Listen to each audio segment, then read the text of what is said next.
so scared? Fowler, Indiana is a small town and very charming. It's a small agricultural town in northwest Indiana, and like many small towns, it has secrets. This town's secret happens to be that it's haunted.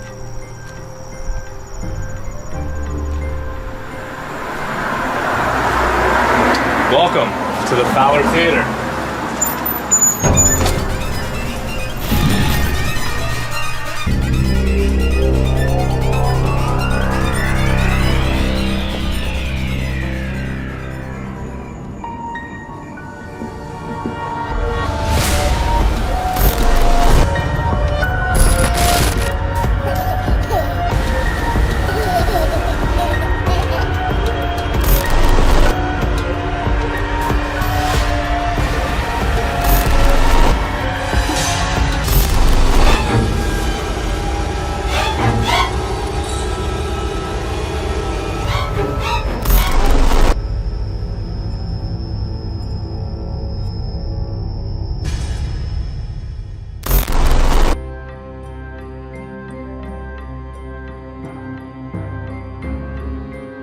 Small towns do indeed hold secrets, sometimes terrible secrets. In a place where everyone knows each other, knows these secrets, sometimes it's easier to just not talk about these ghosts from the past. But sometimes the ghosts don't want to be forgotten. I have had my hair tugged on. I've been touched. Just recently I've heard them start saying my name. My son had his girlfriend here, and she wanted to go behind the screen, and they were all busy, so I took her behind the screen. And she says, "Is there anybody here?" And she said, "If you want to talk to me, give me a sign." And her ponytail went straight up and kind of snapped her head backwards. And you could not get that little girl behind the stage for any reason after that. About 3 months ago, during a board meeting, we were setting up at the front of the auditorium, and I had heard a big bang come from up front. Sounded like the front door closed. So I turned around real quickly, and another board member said they had heard it. And so we kind of waited a minute and was watching, and a couple of them saw somebody walk across the doorway with like a suit on. And so we kind of stood there a second, and one board member decided, well, I'll go up and look. And he came up and hollered and looked around, never saw anything, but he really didn't want to look in the bathrooms. Shortly before we were opening, almost 20 years ago, I was painting along what used to be this particular wall area here before we added the office. And back down this hallway towards the front door and towards the first set of doors, which are original, I was listening to some music which I had had down front in the auditorium, and I thought, yeah, maybe I'd turn that music down, it's kind of loud. And then kind of out of the left corner of my eye, I see a figure kind of almost act like they walked in the front door, come down that front hallway very fast, and dart behind the old concession stand. I would describe it as a man, for sure, in a fedora hat, and kind of an old style overcoat, long coat, almost like a raincoat looking look to him. And he just came in and darted right around there, and I looked around, did not find anybody. It was clearly what looked like a person. I will tell you, it scared me greatly. So, who is haunting the Fowler Theater? Who is the spirit seen repeatedly by staff and visitors alike? The answer may lie in the theater's history. Dick Vlastos came to Fowler, Indiana in the late 1930s. His dream was to own his own movie theater. Vlastos hired Chicago architect Alexander Eugene to design his theater to be located at 111 East 5th Street. At the time of its construction, the Fowler Theater had a modern contemporary design. The lobby was dominated by Art Deco plasterwork, chevrons, and sunburst patterns. The Fowler Theater opened for business in March 1940. Dick Vlastos' dream had come true. For several decades, the theater was an ongoing success, but as time and changing financial fortunes and the death of Dick Vlastos took its toll, eventually the Fowler Theater closed. By 1990, the venue had screened its last film, and following a string of unsuccessful businesses that came and went, it was closed, abandoned, and destined for the wrecking ball in 2002. That is, until it was saved. It is Dick Velastos who is believed to be one of the spirits inhabiting the Fowler Theater. I've seen Dick behind me, or what I believe to be Dick, in the windows going down into the theater. Really? I've felt something behind me and looked up in the window, and there was a fedora hat behind me. Really? Yes. So was it see-through? Was it solid? It was see-through. Okay. And so if you were standing up there with that entity, how tall do you think that would have been? He was definitely taller than me. Somewhere around our first show, we were having, the rest of the guild was here, and we're talking, and I said, I'm just going to share something, and I told that story. And before I could describe the gentleman's dress, another one of our members said, does he wear a fedora hat and a long coat? And I said, yes, he does. And they'd actually seen him not that long before. It was almost like that gentleman had come in here and worked every day, and that's what he did. He came in the front door, went around the back, and was doing his daily business. So do you think that it's been Dick Velastos this entire time? Yeah, I think he's been here to kind of supervise what's going on. I think he's very happy to see that it's coming back to its grandeur that he had. Yeah. I think he's very happy with what's happening and still wants to be part of it. But Dick Velastos isn't the only specter that calls the Fowler Theater home. While paranormal encounters are reported all over the theater, including the concession stand and auditorium itself, hotspots seem to be in 3 distinct places.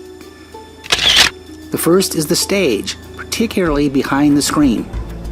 Late at night, long after the living have left, unexplained lights both on and behind the screen are commonly captured by security cameras. It is said that whatever resides behind the screen is unfriendly. The second is up the narrow stairwell to the projection booth, where it seems one or more spirits are coming and going. And finally, the restrooms, where shadow figures have been seen. So I arrived tonight to meet Steven to do the video shoot, do the interviews. So we're walking in, we come inside the concession area, and he's describing that they'd seen a shadow come through the door, and that as they came to the door, they're all outside of the bathroom. And he's describing as the door's being pushed open, they see the sink is on. Well, neither he and I had seen the sink on, it wasn't making a noise or whatever. And as he's describing the door being pushed open, the water is coming on. I'm like, the sink is on! Encountering and perhaps identifying these entities is a goal of 765 Paranormal. Right now, what the team is doing is they're scattering out across this location and setting up our equipment. This location is so active everywhere you go that we need to blanket this place with equipment. So we've got hot spots behind the stage, in this auditorium, back there in the lobby, upstairs in the loft, even the bathrooms in this place are haunted. So we just want to make sure that we don't miss anything. So we're just going to blanket the entire place.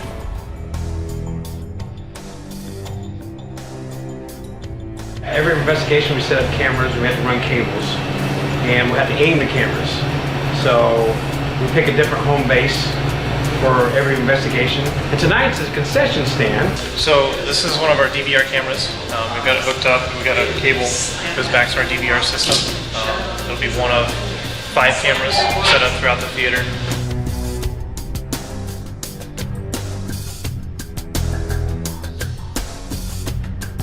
So while we're setting up, we thought we could share a couple more stories with you guys. Dwight, tell us about the time that you came in and the sink was on again. Well, a couple of weeks ago, I came in to do some work, and I walked up to the building. I felt fine. As soon as I walked in, I felt lightheaded and dizzy, and actually my head started pounding. Really? But I went ahead and about my business. I went into the men's restroom, and the sink was on, and so I announced it so the camera would pick it up. Water's on. And then I went home that evening, and I thought, well, since I felt odd or out of sorts, I wanted to see what the camera might have picked up. And during that time period, I heard 3 things. I heard, I am, hey baby, and then I also heard good night. So I thought that was kind of interesting. Oh, wow. You've also heard them say your name, haven't you? Well, yeah, actually last week I was checking out an alert on the cameras, and just to see what caused the camera to trigger, which is by motion. And I didn't see anything, but I heard Dwight. Oh, wow. That's crazy. So how did that make you feel whenever that happened? It actually made me feel uncomfortable, but I've never really felt in danger here. It was just odd to have me called out by name, especially on a camera when no one's here. While the team finishes preparing for lights out, Sam introduces us to one of the most active places in the theater, behind the stage. So one of the things that we're really interested in particularly is the stage, especially behind the stage. We have a lot of activity goes on back there, so if you want to come with me, we can check out what's going on back there. Yeah, that sounds great.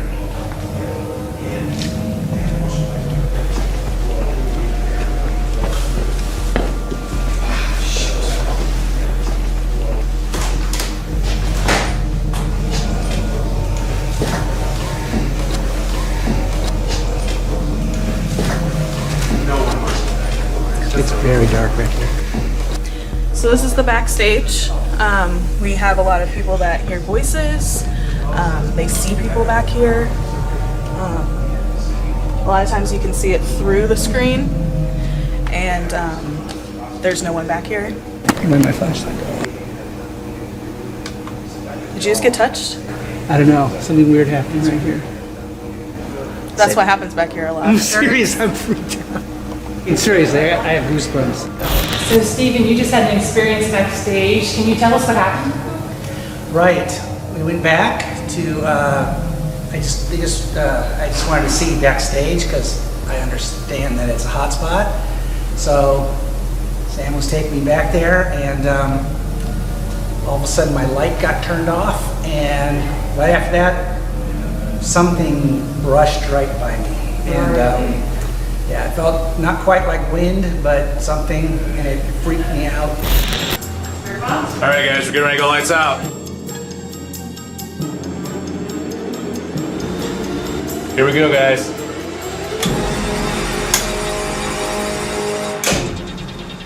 And we're lights out. With teams stationed up in the projection room, the concession stand, and down at the front of the auditorium, things get active quickly. Justin and Zach begin with the classic flashlight experiment. So it's important to understand that this is just a standard flashlight. I can undo this.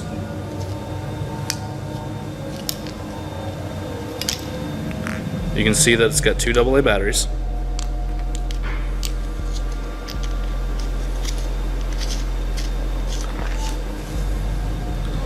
So how this flashlight is used is we complete the circuit by tightening this up, and then if we want to turn the flashlight off, then we loosen the circuit.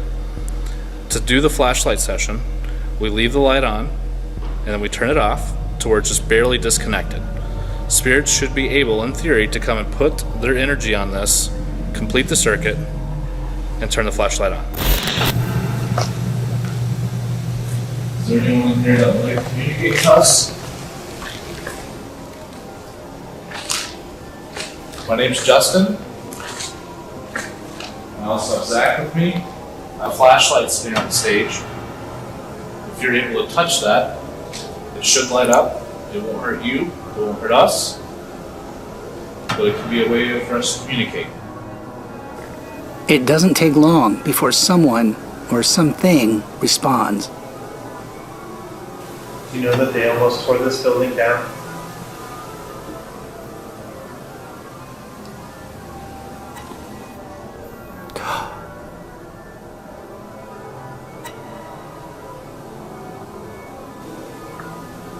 Can you turn that back off now?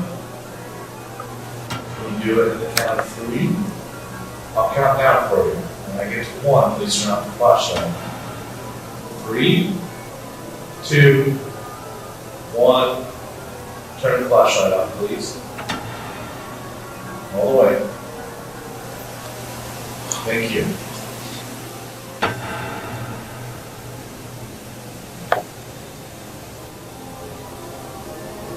Simultaneously, the team in the projection booth radios in. We're getting all kinds of activity up here. We'll go ahead and get it in for you. And our battery.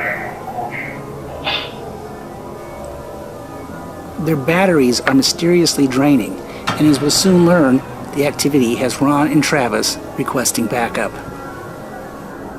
Justin and Zach will join us up here.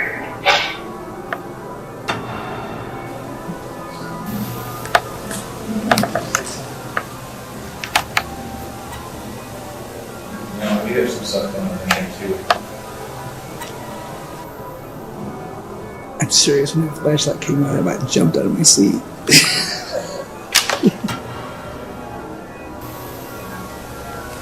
So again, I'll ask, will you please turn that flashlight on?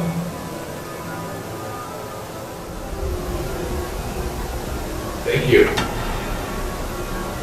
On the count of 3, I need you to turn the flashlight on. 1, 2, 3. Please turn off the flashlight. Thank you.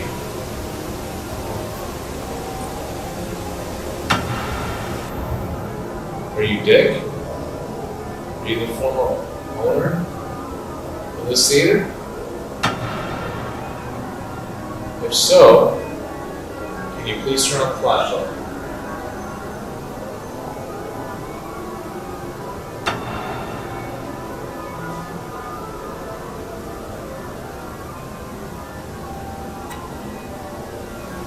If you are a former employee of this theater, can you please turn on the flashlight? Are you the man that hanged himself at the theater?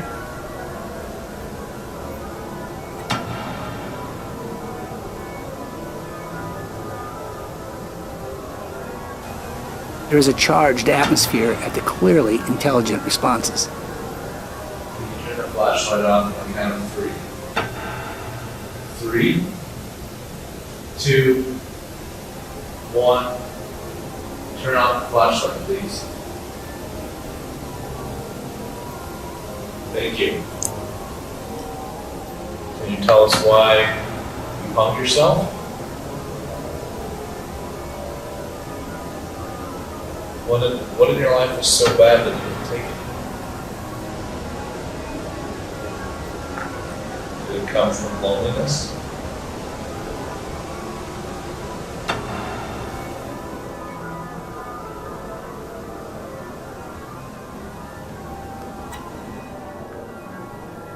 Thank you. You can turn that light off on the count of 3 and continue to ask questions. 3, 2, 1. Please turn off the flashlight.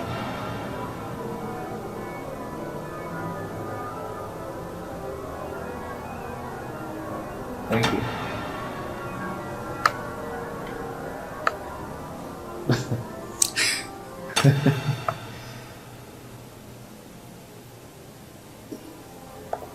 I mean, I'm literally trying to count. I mean, I know.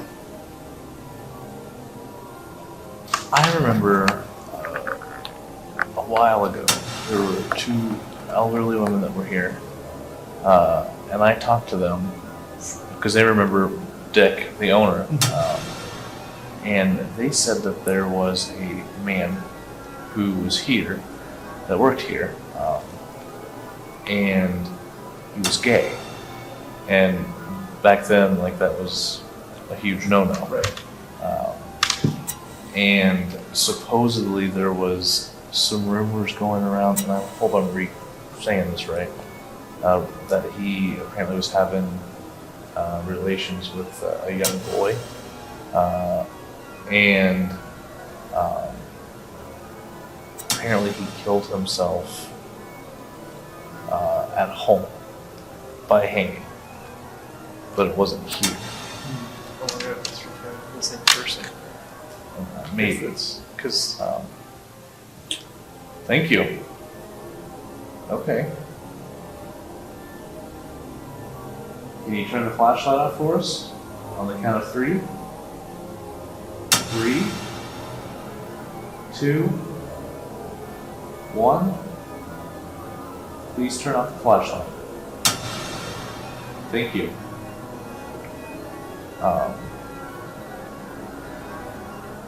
The ladies seem to think that that they don't think that he was doing anything wrong.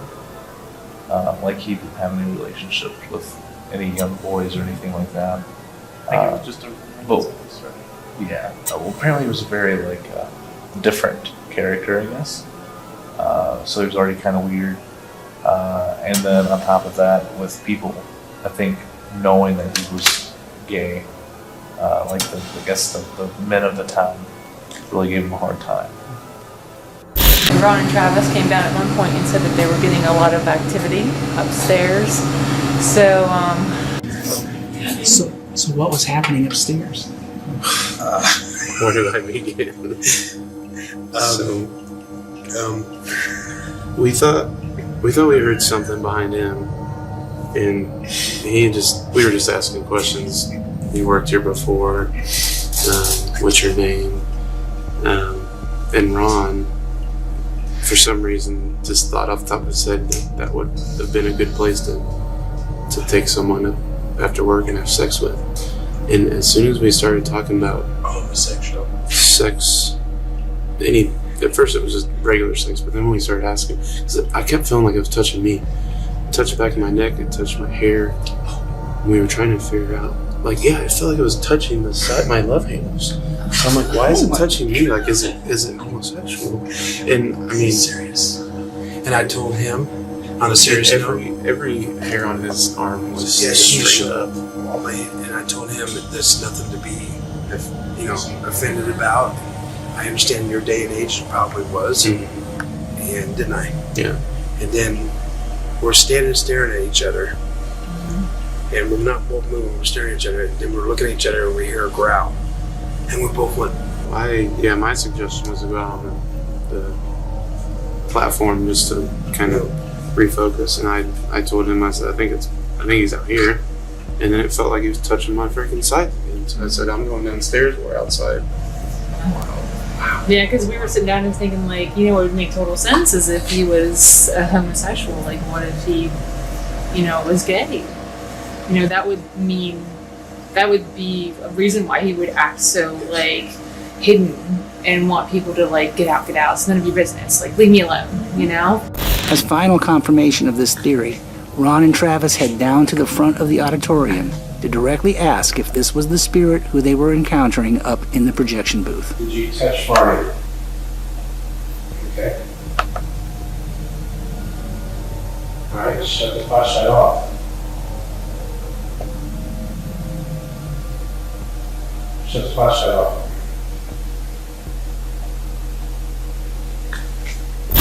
Knowing that there is more than one spirit active in the theater, the team decides to try another experiment, this time using a spirit box.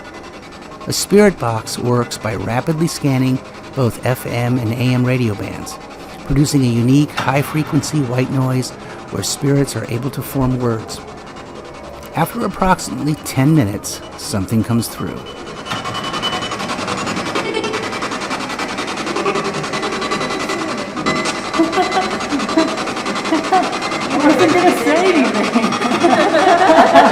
A hesitancy in answering questions seems to have set in. That is, until one question is asked that gets an immediate response. What do you want us to do? Let's take it out. Being down near the stage, it is believed that the command to get out comes from the entity that resides behind the screen. And so, as the hour gets very late, the entire team heads backstage for the night's final investigation.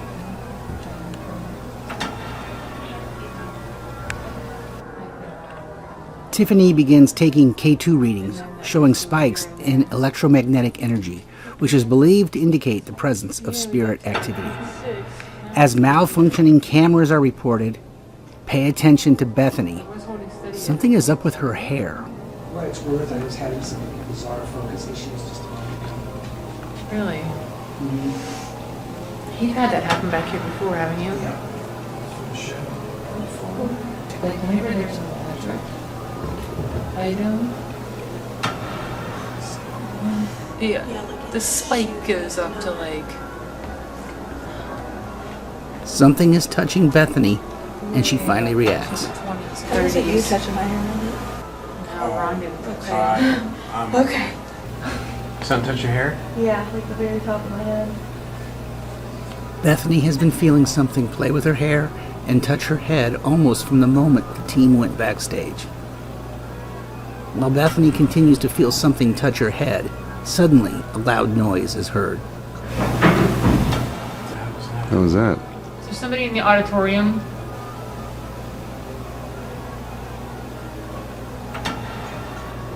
There's no one out there. No. Oh, that's But we all heard it. Yep. Hey, that's never And that is one of the claims, is that you will hear somebody. There we go. singing. Yeah, look at that. Like someone, no one's out Yeah. there. Yep. Yep, so thank you for confirming. Following a response on the flashlight, the team asks a direct question about Bethany feeling touched, and they get an instant response. So, have you been touching people's hair tonight? Wow. Okay. That is an emphatic yes. Wow. Can you turn the flashlight off, please?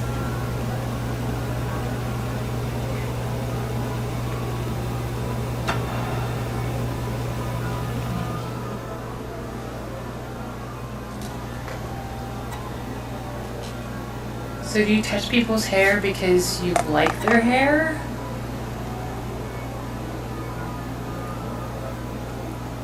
Do you touch their hair because you're trying to get our attention?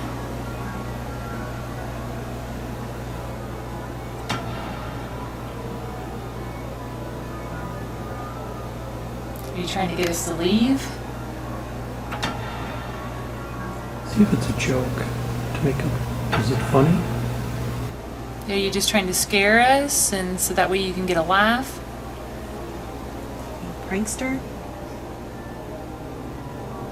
Oh, we just got a K2 hit. And flashlight.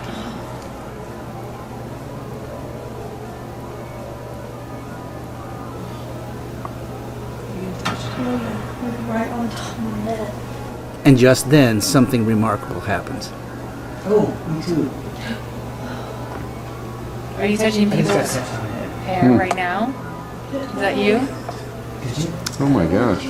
Two others are suddenly touched. Right here. Yes. Right on the scalp. Yep. You get the scalp too? Right, I got it right on top of you. Right here. No, See I my just- hand up there? Were you the one that ran down the stairs after you touched us? Yep. That's exactly right. Oh, that kind of freaks me out. I got goosebumps. At this point, something alarming begins to happen with Bethany, who is showing signs of distress. Is there someone out in the auditorium or? And now the camera nearest her begins to malfunction.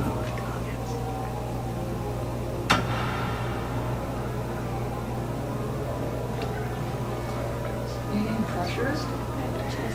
Uh-huh. My shoulder. Oh, I'm sorry, Justin. Is that okay? Mike, who is one of the camera crew, is also an EMT and is growing concerned about her condition. That just means that you have It's like a really strong pressure.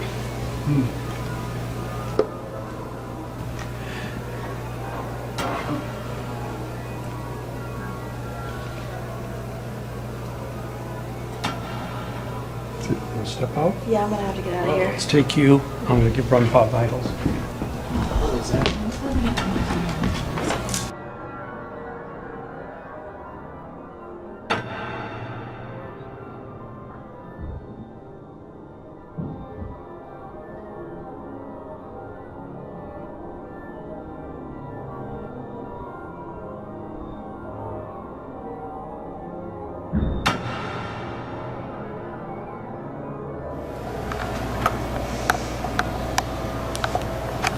You're at 120. Breathe through your nose, out through your mouth. Nice deep breaths. While Bethany gets medical attention, the team continues behind the screen. Keep it up. Now you bounce back up again.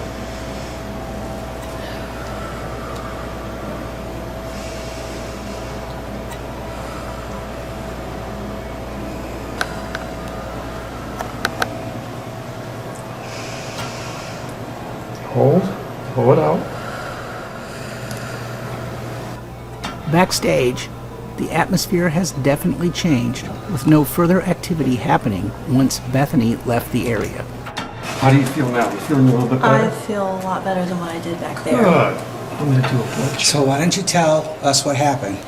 We were standing in the back behind the screen in the auditorium, and I started getting really bad chest pains.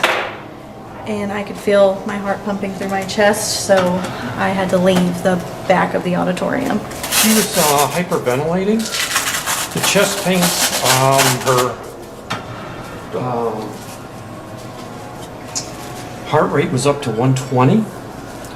Right now she's sweaty. Just got kind of worked up. I'm just going to check the blood pressure. It should be okay. Yeah, so you're back down to normal. So we just had this crazy flashlight session where we were in contact with an entity. We found out some information about him. We're not sure if he's a real person, but what we're gonna do now is we're gonna go do some historical research and see if we can find out if this person actually existed or not.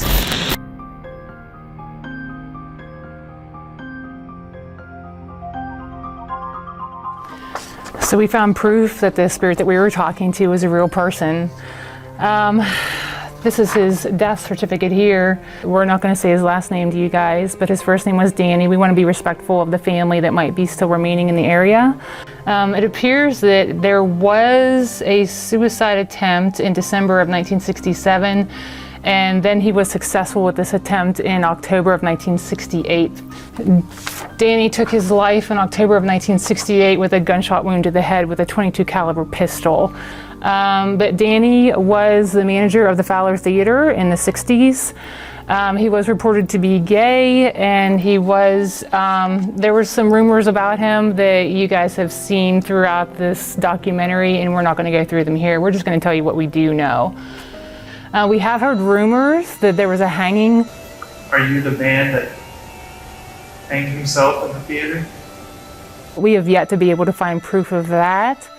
We did find a picture of him. That's him right there in 9th grade. He was from Oxford, Indiana, so just a small town not very far from Fowler. And so that's him right there. And then last but not least, we do have the newspaper clipping of Danny's suicide. So he was 35 years old at the time, and he did die at St. Elizabeth Hospital in Lafayette, Indiana.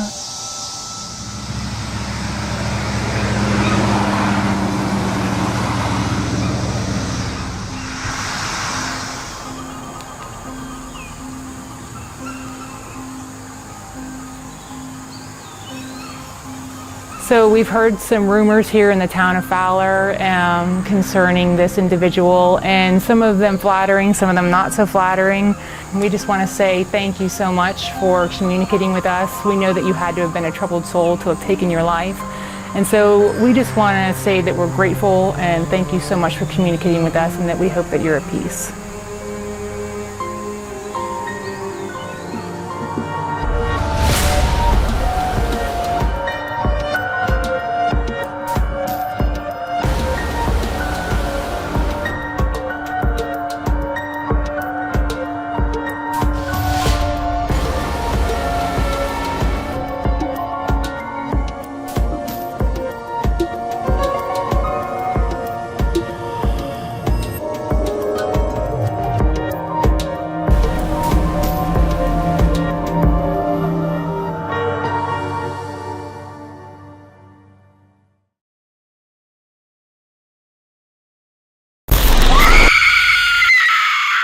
Why do you seem so scared?